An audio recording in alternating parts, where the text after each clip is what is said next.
First, live, local. This is Fox 12 Now.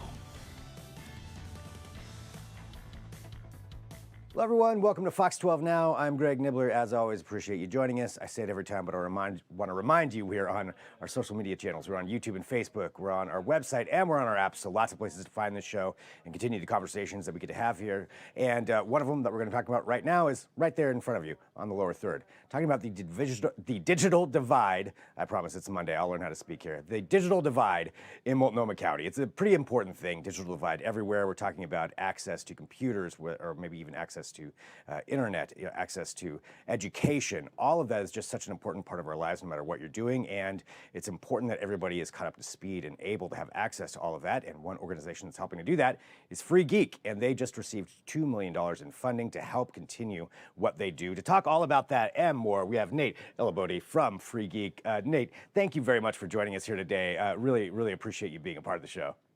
Appreciate you having me. I'm very excited. I got to say, I was familiar with Free Geek. I've actually been there many times myself. But for those who don't know, can you explain what Free Geek is? Yeah, so Free Geek is a tech nonprofit based in Southeast Portland, just by Helium Club.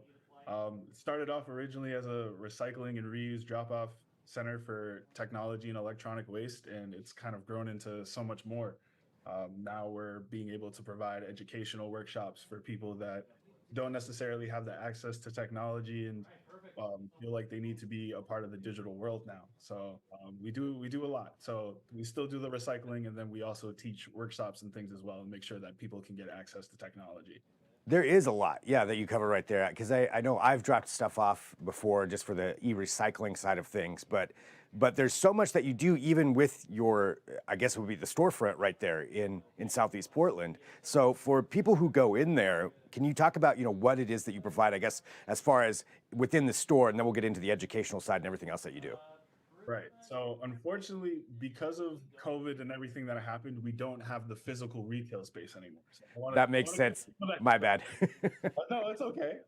And we do everything through email. So you can go to the Free Geek website, have the shop option in our main navigation, and you're able to pretty much get and access everything that was in the store. That's great. So you still have access to that, and there's just a lot there. And does most of that come from donations? A lot of it comes from donations, whether it be corporate partnerships, organizational partnerships, or even just individuals that drop stuff off. And we have a series of protocols we kind of follow as far as checking to make sure that all of the technology is functional. For the stuff that isn't functional, finding ways to build new devices with the old parts from technology that wasn't working. So there's definitely a procedure and protocol that we follow to make sure that we can keep it going for sure. And that's got to be a never-ending process with technology constantly updating, and constantly changing, and new devices and everything along those lines. Can you give just some examples for anybody who hasn't seen the site? What kinds of products it is that you have? So it's a lot of laptops, older Mac stuff. We're now getting more supplies of more recent Mac stuff. I understand Apple's always tough. Cell phones, tablets, iPads, things like that, and even just things to build your own computer. I know like e-gaming and things is a very popular thing. So for people that take interest and want to build their own computers, we have the parts to be able to build your own computers as well. Which is great. So access to all of that, I would imagine, the Mac side is pretty difficult, but still, that's a lot of stuff though that you have there. And so you transitioned from that and doing all of that, but in addition to that, you also provide that education side of things. Can we talk a little bit more about that and explain, what kind of technical education is available from Free Geek? Yeah, so I think I can speak more so for myself. I mean, the pandemic really opened eyes, and it made some people realize that not everybody had access to the internet. We were all staying indoors. Kids had to finish their schoolwork online. I was one of them. I was finishing undergrad back home in Boston. So I think we just learned that a lot of people didn't have access to technology, and we realized that was important. So at the end of the day, being able to give families and kids the opportunity to be able to apply to college and do all of those things, it's important. something that's changed my life. It's something that's changed my coworkers' lives. And we want to make sure our community has that. As far as from the educational aspect of everything, we just want to make sure that people know how to navigate the internet. So we have like our digital navigators. They teach their digital navigation courses, which is basically just understanding the World Wide Web, like what is important, how to be aware of certain things that you may come across on the internet, how to send an email, how to fill out a resume, how to or how to build a resume, how to fill out a job application. All of those types of things that to some people might seem very easy, but to others they might not have had that experience or had that opportunity to do so until now. Yeah, I mean, with that digital divide, I mean, that's something that I'm sure, if, for a lot of us, and probably if you're watching this show, it's live streaming, you probably have the technical capability to do some of those things. But for others, if you didn't get that education, you don't know how to do it.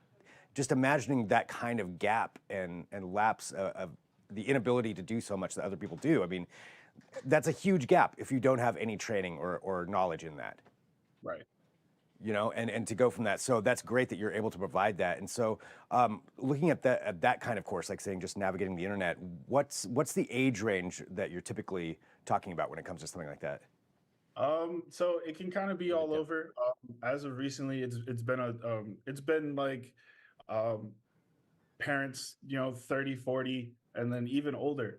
So I've seen from some of the courses that we do, like some grandparents coming in, they receive their laptops and things, and again, they have the access and opportunity to be able to connect with their family, their kids, their grandkids. Um, some parents that might have the opportunity and want to start their own business, understanding how to do things like that. So it's definitely on the older side, but we also will be teaching education courses to third and fourth graders or middle schoolers and high schoolers, and they'll be able to get to receive their own laptops and to see the excitement on their faces. For some of them, for most of them, it's their first time receiving a computer, receiving a laptop. So just understanding that the world of possibilities that can come from that, it definitely warms my heart and definitely sheds a tear for me, because it's, again, I've been very fortunate enough to be able to have access to the internet, and it's kind of something I took for granted. And then again, being in the space where, again, that's not necessarily the same thing for everybody. So Yeah, I mean, that is, it's such an important thing and important work. So looking at the $2 million in funding that you just recently received, could you, I guess, give everybody maybe just an explanation of what that funding is, and then more importantly too, how you're going to be spending that funding? yeah, so just a couple of weeks ago, Comcast, along with the Mount Hood Cable Regulatory Commission, that is a tongue twister. So Comcast and MHCRC announced a $2 million investment in FreeGeek, and that's pretty much to help and support us continue to do what we're doing. There are a lot of disconnected communities within Multnomah County, and we want to make sure that people have the access, get the resources they need, get the devices they need, get the education they need to make sure they sharpen their skills to reach their full potential. Because at the end of the day, that stuff is super important.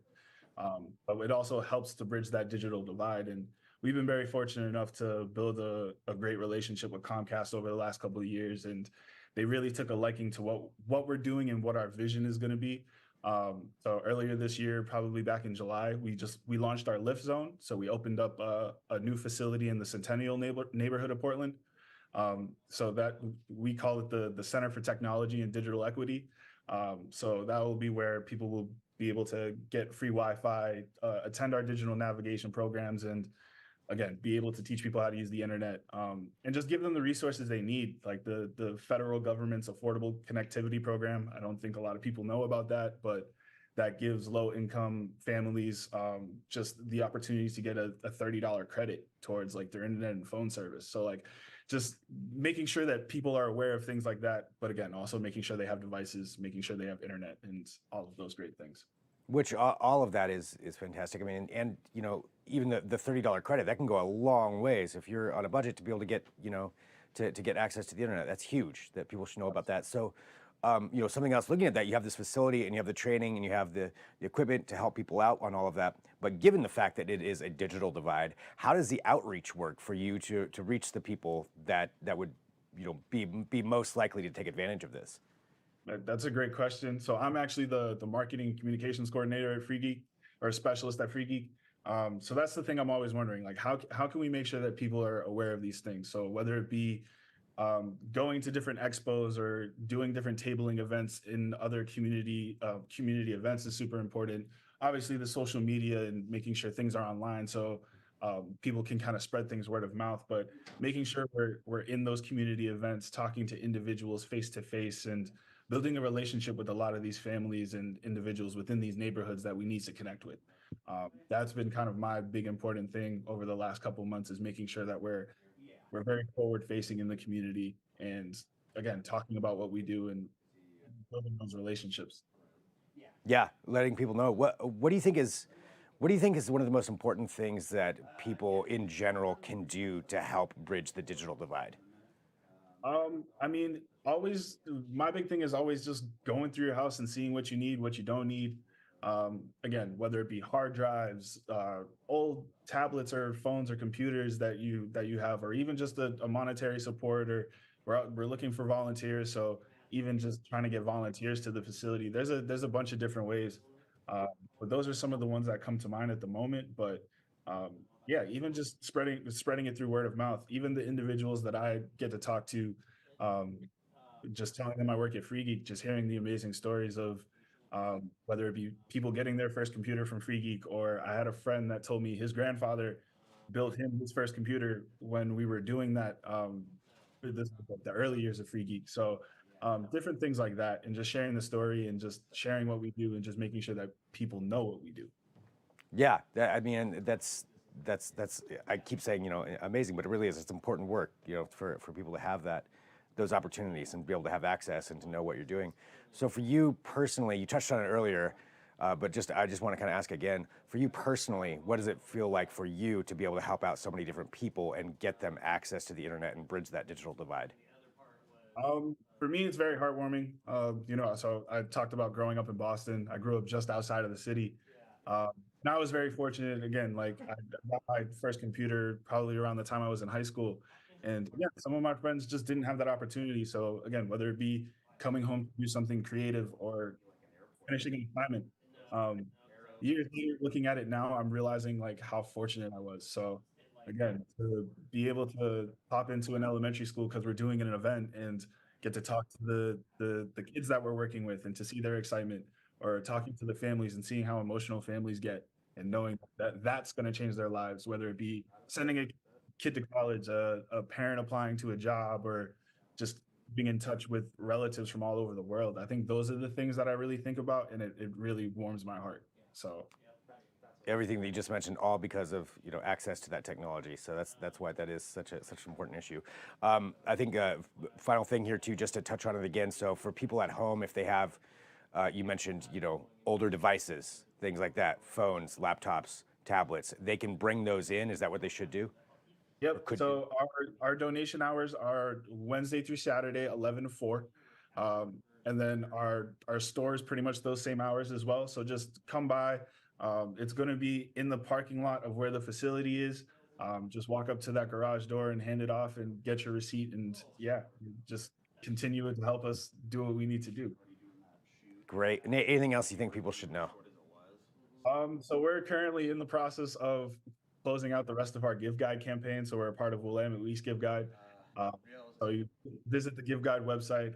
You can find us throughout the website and hopefully just continue to support us. Not come by the facility, and just yeah, just come by, support, check out the eBay store. Those are all the things that we got. Perfect. Well, Nate, thank you very much for joining us here today, and talking about this and talking about the mission of what you're doing. And thanks for doing that really important work. And appreciate it. And congrats on the 2 million. And I know it's going to be put to a good use there. So thanks, Nate. Thanks for being here on Fox 12 Now. Great, I appreciate it. We're very excited. Fantastic. All right. Have a good one.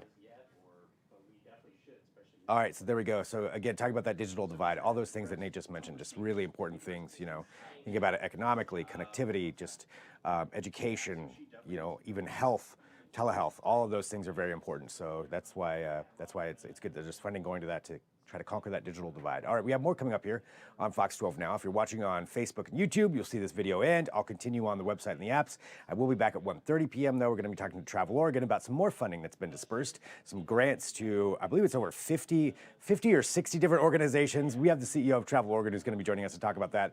But yeah, a whole lot of funding that went out to help different organizations change what they're doing and bring in more people for Oregon tourism. So we're going to discuss all of that coming up at 1:30. In the meantime, though, I've got more news on the website and apps, so it's a good time to download that Fox 12 Oregon app if you haven't done so, and join me over there. I'm Greg Nibbler. This is Fox 12 Now.